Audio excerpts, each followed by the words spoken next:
Today we will learn about the matter in our surroundings. What is a matter? Everything in the universe, including us, is a matter. Matter may exist in different states, may be solid, liquid, or gas. These states have some definite properties. We will learn about these properties. Properties are mass. What is mass? The quantity of matter present in a substance. The quantity of matter is also called the number of particles in a substance. Shape. The geometrical boundary of a substance is called shape. Solid have definite geometrical boundaries, but you can see liquids are lack of this geometrical boundary. They take the boundary according to the container. Then volume. The space occupied by a substance. Everything occupies some space. Liquids, gases, you can see in balloon, the gas occupies space, and solids also occupy some space. So that's why this space is called volume. Compressibility. Compressibility means by applying pressure, we can change the size. Can we change the size of this brick? No. By applying pressure, solid cannot change their size. They cannot become smaller.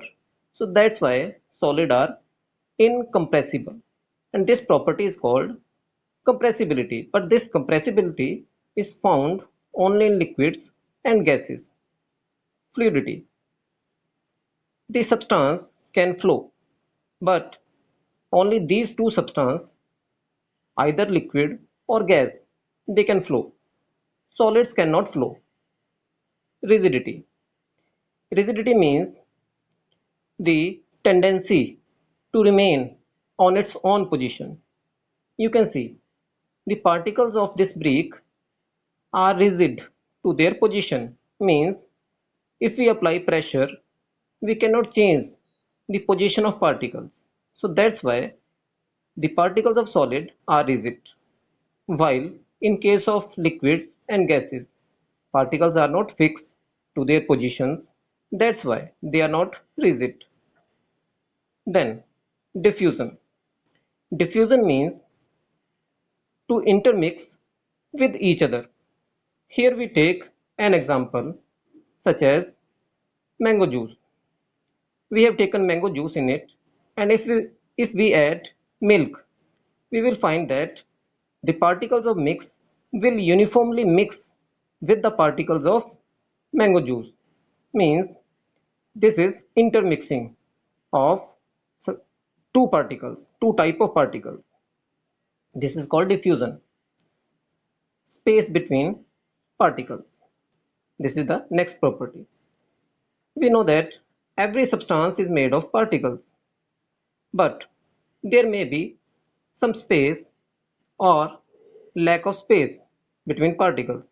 You can see in solids, particles are tightly packed. They are so close that there is no interparticle space, or we can say negligible interparticle space.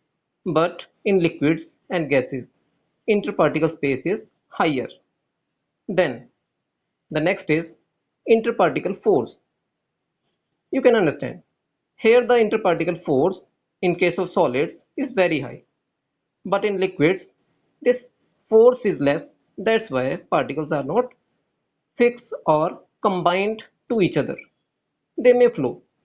We can say in solids, interparticle force is very high. Students, we will learn about all these, as well as we will learn about this interconversion of states of matter. So we will learn one by one. Let us take here. First of all, we are taking mass. Solids, liquids, gases. All three states have a definite mass. Means a given amount of substance will have a definite number of particles, whether it is solid, whether liquid or gas. All will have definite number of particles. That's why mass is fixed.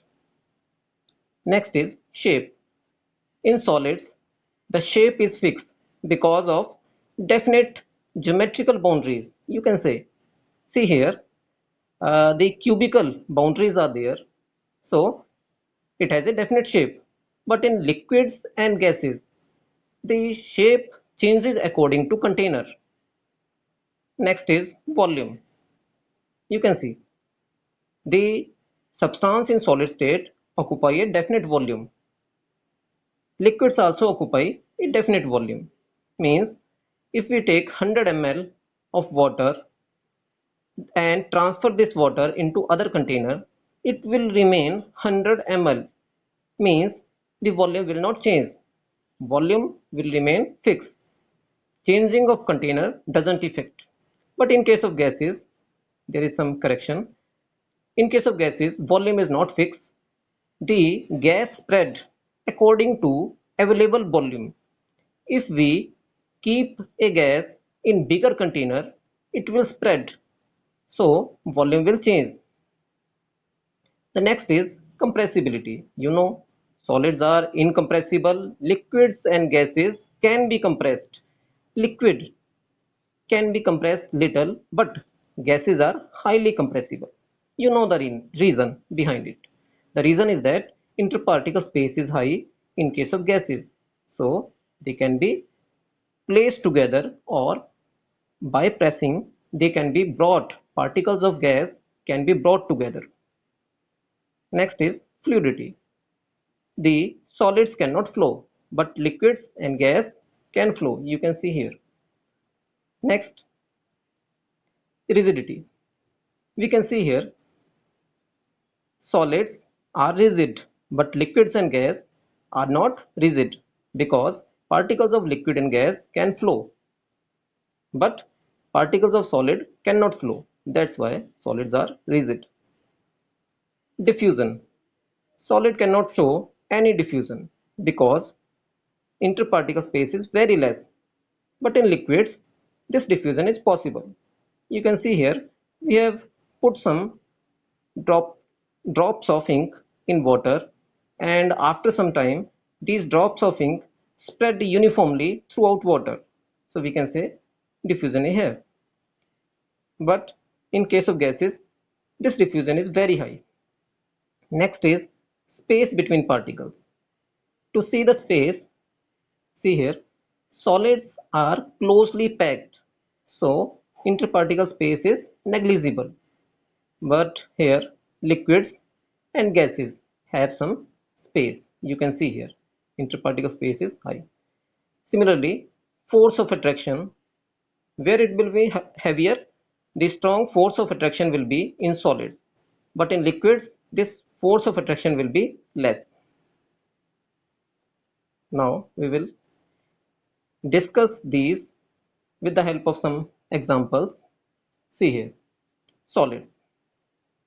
Here you can see table, brick, bottle all have definite shape because of definite boundaries.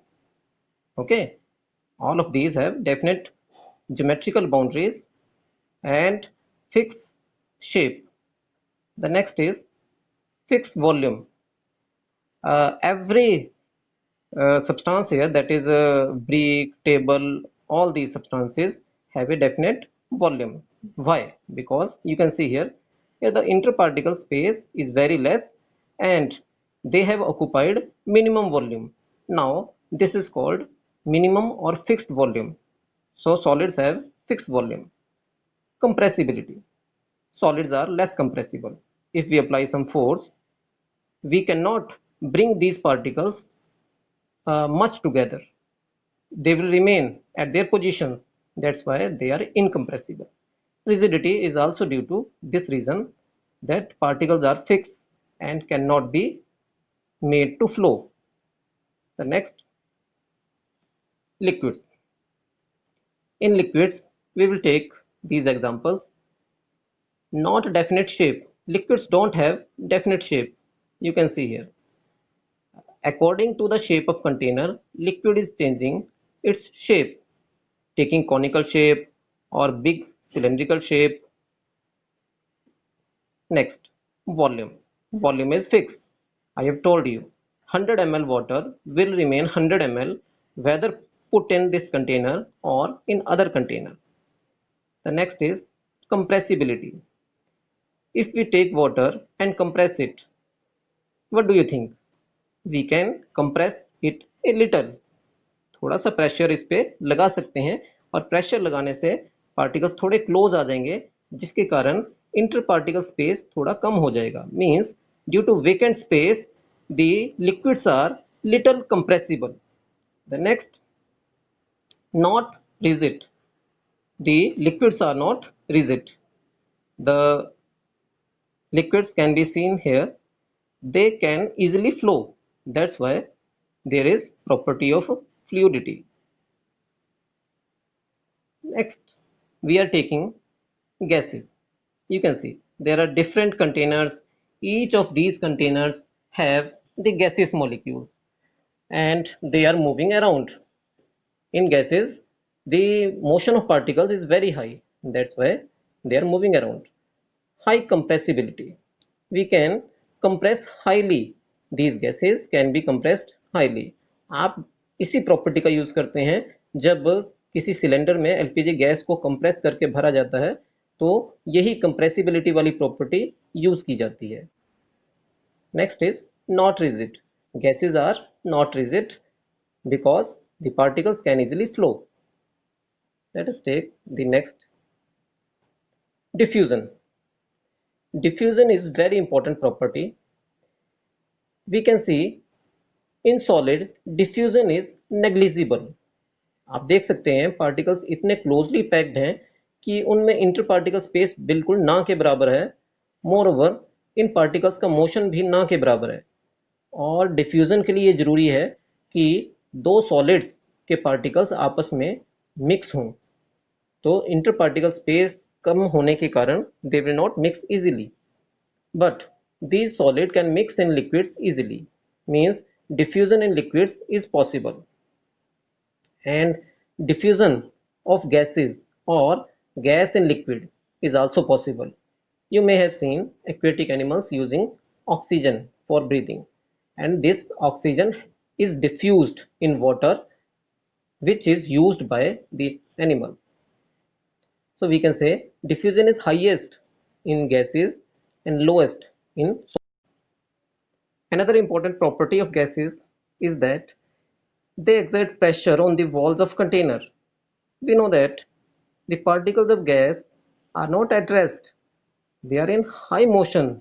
They keep on moving and they strike on walls of container. When they strike, they exert some force per unit area. This force per unit area is called pressure. Let us take the next property. Diffusion. We know that perfume spread its fragrance in surrounding within few seconds. Same happen with deodorant or incense stick. What happens in these cases? The gas produced by perfume or any of these spread very fast. It intermix with the particles of air, which is called diffusion. So diffusion occurs here. Another important question is there: why the fragrance of their sizzling food, hot sizzling food, spread in surrounding very fast? What happens in this case? The vapors rising from the hot sizzling food have very high kinetic energy. Due to high temperature, the kinetic energy of these vapors is very high. So these moving vapors will diffuse in air very fast. Diffusion depends on the kinetic energy of particles. As the particles have high kinetic energy, so they diffuse very fast. The next, you can summarize all these properties according to this table. Now let us understand how to change the state of matter. The states of matter are interconversible. Means we can convert solid into liquid state and liquid into gaseous state as well as vice versa. So how these changes can be brought.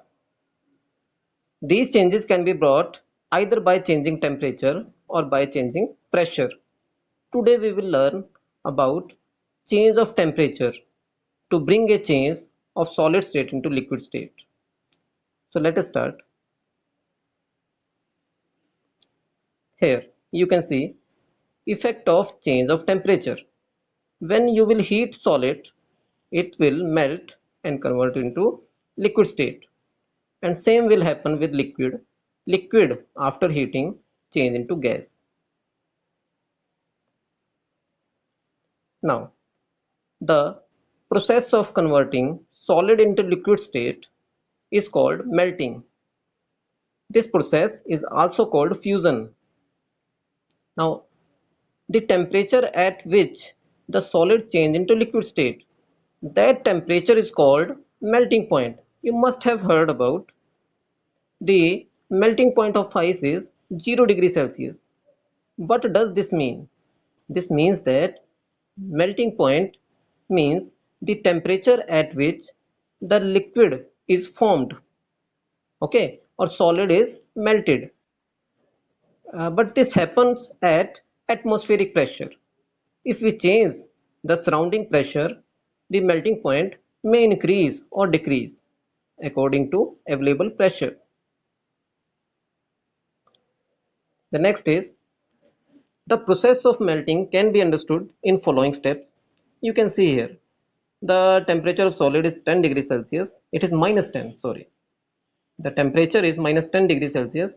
When we are heating this solid, after some time, the temperature will definitely rise up and the arrangement of the particles is getting disturbed. You can see here the minus 5 degree temperature will further rise and it will become 0. At 0 degree Celsius, we will find that this amount of heat will be sufficient to convert ice into liquid state.